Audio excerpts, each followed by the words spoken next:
So I'm Chris, the new youth worker at The Hive in Peacedown St John, which is a new project set up by the local church to try and rescue their community centre. We were about to launch our project back in March when, as with everyone, COVID has had to make us stop and think again.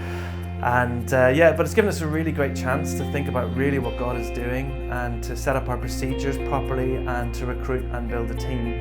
And speaking of that, we've managed to actually recruit 4 new volunteers and a student. So God's been really good in that respect, despite the fact we haven't been able to meet very many people over the last 6 months. Meanwhile, we've been working in partnership with Youth Connect to deliver some detached youth work sessions.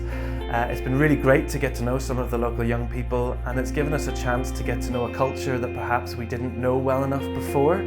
And also what's been really good about it is that we've had a chance to bring the hope that comes with the life of Jesus into those situations, even in these crazy times.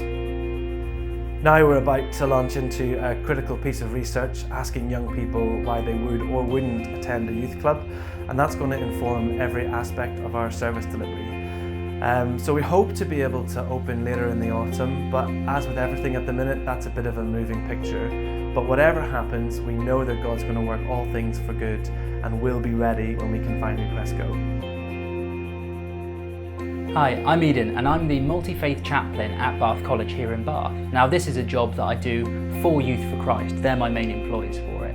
I absolutely love this job because it gives me such an amazing opportunity to meet with students and young people who wouldn't step foot in a church. It's great because it all starts from just sitting with them or playing cards or table tennis with them. You have so many great conversations. An example of one is a student who had learning difficulties, and through playing ping pong with him, he just opened up with the question, why did God make me like this? And it was a really heavy question that I wasn't expecting, but we were able to talk about that.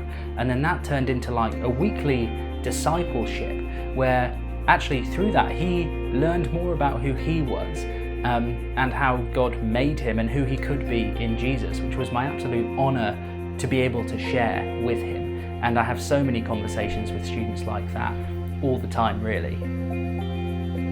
I'm also quite involved with church ministry in Bath, as I'm the youth minister for St Luke's Church. Although we were meeting before lockdown, throughout lockdown, I've been making a lot of videos really, which have been great for engaging with young people, not just who were in my youth group already, but to a far wider reach actually than I ever imagined, which has been really great to see. And I'm also involved with a thing called United, which is an inter-church group of youth ministries who have come together to support and encourage one another. I know that it's very easy to feel lonely as a youth worker, especially throughout lockdown. And so it's great that we can come together and, like I say, pray for each other, encourage each other, and actually bring the youth groups together as well, because the youth don't see a lot of the barriers between churches that churches put in between one another.